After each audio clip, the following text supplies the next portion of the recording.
I wanted to ask, what do you think you missed this year without being able to do the tournament play?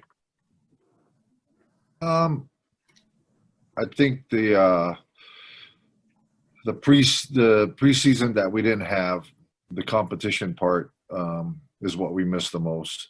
You know, getting ready to gear up for the Big 12. Normally, we have 4 weeks of competition prior, and then we can figure stuff out via tournaments and all that stuff. Normally, we play three teams per weekend for 4 weekends. So now we have 12 matches that we can kind of get some good numbers from, and a little bigger sample size than just from practice. And just competing in those tournaments, I think playing against another team really helps. So that's what we missed. Next question is from Ethan. Hey, Coach. So last Friday, you said after the game, if this doesn't hurt, then something's wrong. Did you see anything this week that was a different approach from your players that you were impressed with? Yeah, we practiced on Sunday, and I thought we had a really good practice coming off, 2 5-game losses, and that's never really happened before. So I think they're engaged and they want to get a lot better. And I just saw from we practiced yesterday too. So I just saw from individuals that they were trying to make changes and apply that to what we didn't do on Friday and Thursday. So it was really cool to see. And next up is Samuel. Coach, so I don't want to stay on this topic for too long, or you probably don't, but the 2 5-set losses in a row, that really hurts. But there's got to be a lot of positive you can take from that, especially when it's 2 days in back-to-back. What positives did you see that you were able to take into Kansas this weekend? Well, there's a lot of good things that we did. I thought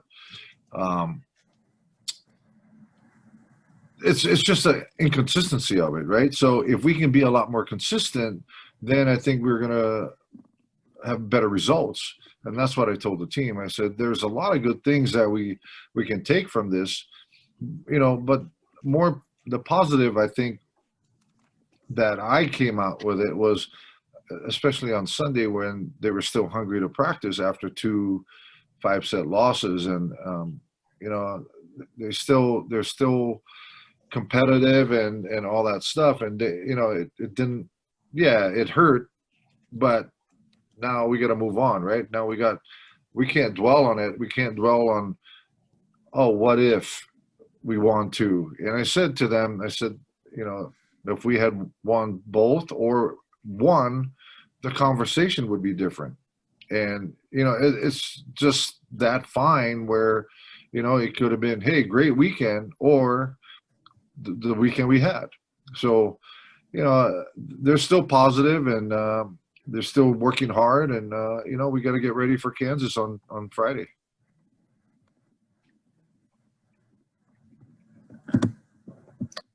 Next question is from Matthew. So kind of going similar to a question we had earlier, facing adversity is really important when you're trying to build a team, and going off those 5-set losses. How important is it to kind of build off that adversity and kind of grow as a team overall?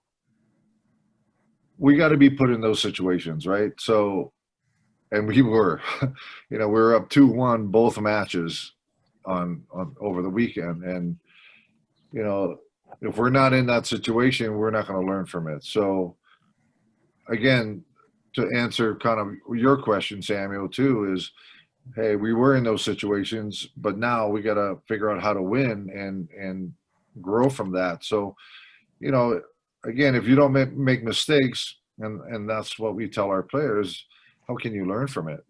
So, not saying that, hey, we should be in that situation all the time and and lose those matches. Now, hey, we were in that situation, and now we got to win those matches. So, it's a few points here and there where,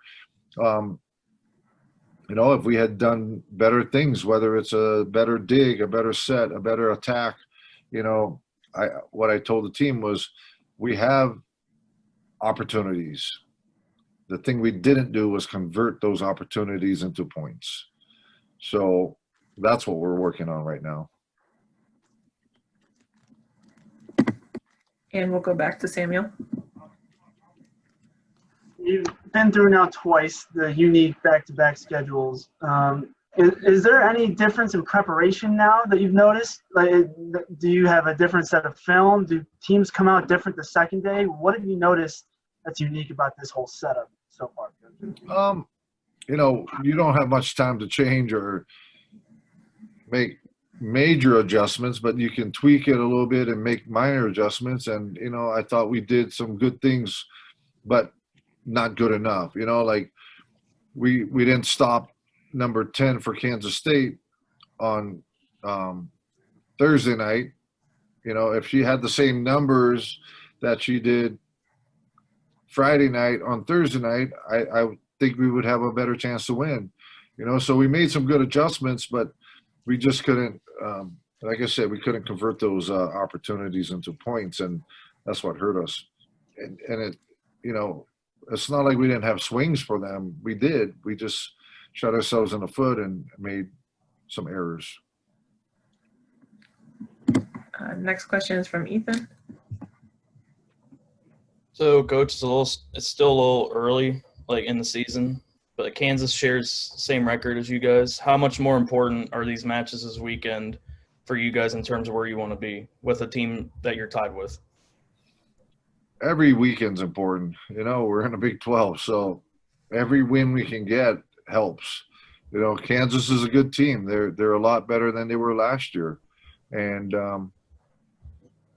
they have the same record as us, but they played Baylor and they played Texas. So, they're good. They could easily be the third best team in the conference, but who knows, right? Because they're 1-3 right now, the same record as we have. And, so we're going to go there and compete hard and see what comes out of it. But, if we can steal a win from Kansas, then it'd be great. And we'll go back to Matthew. So going to Kansas, this will be your second road trip of the season in this new kind of world of COVID.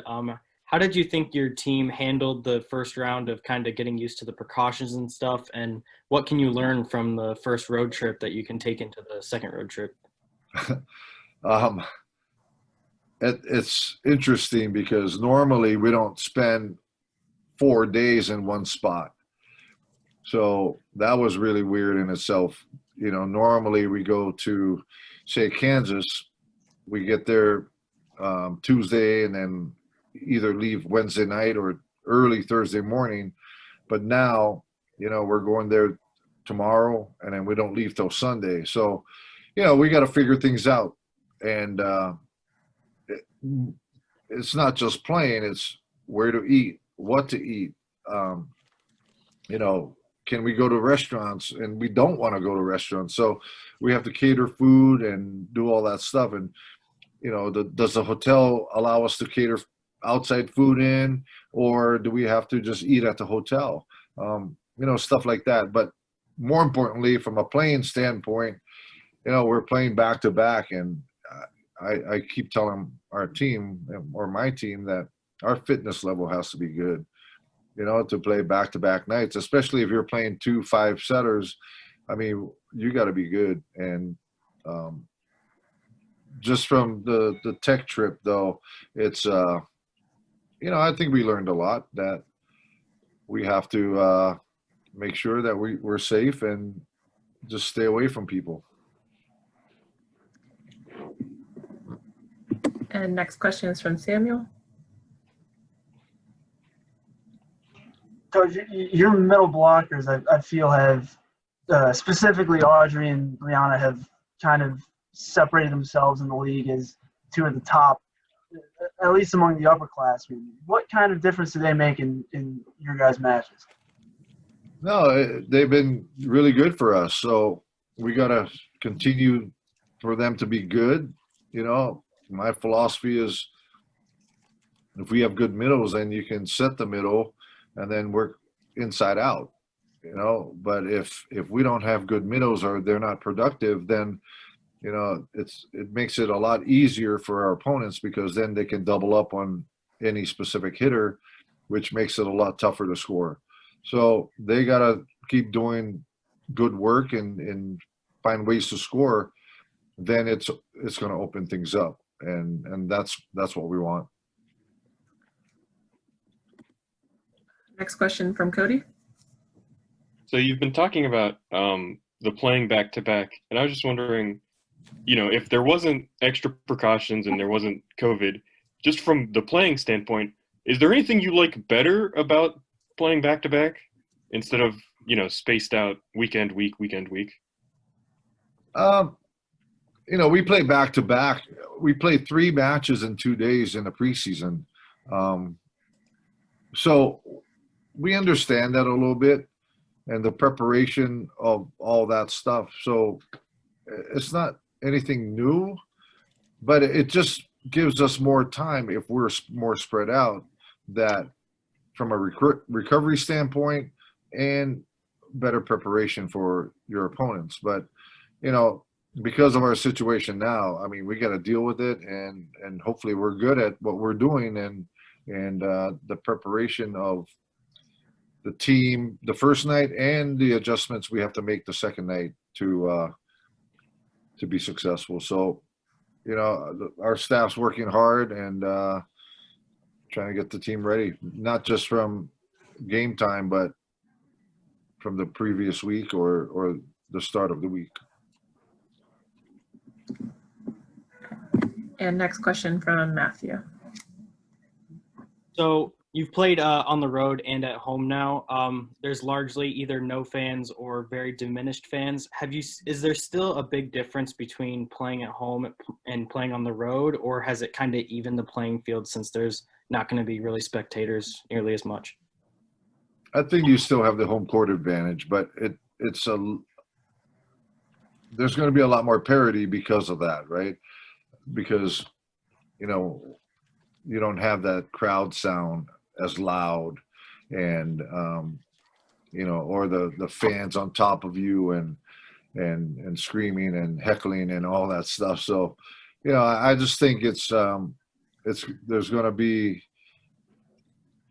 a lot more closer games and maybe upsets that, you know, as you can see, it's happening already. And